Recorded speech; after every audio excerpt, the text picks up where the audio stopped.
Gross আমাদের এখন গত ২০ দিনে ৫০ কোটির প্লাস এসেছে। বিশ্বাসে নাম তোমার লেখা আমার। এখনো পর্যন্ত ঢাকাই সিনেমায় সর্বোচ্চ আয়ের রেকর্ডটা দখলে রেখেছেন মেগাস্টার শাকিব খান। গত ঈদেই রায়হান রাফির নির্মিত তুফান সিনেমার গ্রস কালেকশন ছিল ৫৬ কোটি টাকা। তুফান পোষ মানে না, পোষ মানায়। নিজের রেকর্ড এবার নিজেই যেন ভাঙতে চলেছেন সাকিব। এবারের ঈদে প্রেক্ষাগৃহে মুক্তিপ্রাপ্ত বরবাদ ইতোমধ্যেই ৫০ কোটির আয় ছাড়িয়েছে। তো ১০০ কোটির উপরে, এখন তো আমার স্বপ্ন ১০০ কোটিতে আটকে না, ১০০ কোটির উপরেই আছে। তো যেহেতু ১০০ কোটির উপরে, তো ১০০ কোটির জন্য আমি এখন ভাবছি না। শনিবার রাতে বরবাদের প্রযোজনা প্রতিষ্ঠান রিয়েল এনার্জি প্রোডাকশন জানিয়েছে, ঈদে মুক্তিপ্রাপ্ত এই সিনেমার ২০ দিনের গ্রস কালেকশন প্রায় ৫০ কোটি ৮২ লাখ টাকা। এর আগে প্রযোজনা প্রতিষ্ঠানটি জানিয়েছিল, মুক্তির প্রথম ৭ দিনে বরবাদের গ্রস কালেকশন ছিল ২৭ কোটি ৪৩ লাখ টাকা।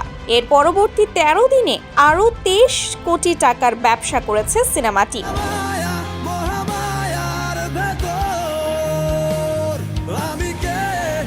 যদিও বাংলাদেশে কোনো বক্স অফিস কালেকশন নেই দেখে সিঙ্গেল স্ক্রিন থেকে কত আয় হয়েছে সেটা সঠিকভাবে তুলে ধরা যায় না, তবে মাল্টিপ্লেক্স থেকে কত আয় হয়েছে সেই পরিমাণটা জানা যায়। সবকিছু মিলিয়েই এখনো পর্যন্ত শুধুমাত্র বাংলাদেশ থেকে বরবাদের আয় ৫১ কোটি ছুঁয়ে ফেলেছে।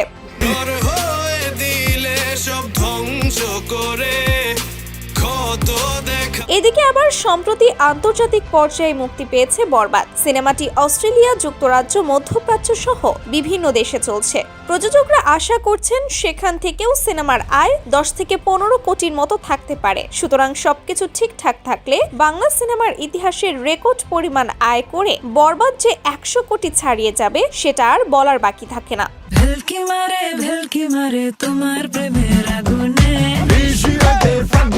সো গাইস, আপনার কি মনে হয়, বরবাদ কি পারবে অতীতের সমস্ত রেকর্ড ভেঙে দিয়ে ইতিহাস করতে? অবশ্যই কমেন্ট করে জানাবেন, আর এরকম আপডেট পেতে আমাদের চ্যানেলটি সাবস্ক্রাইব করে রাখবেন।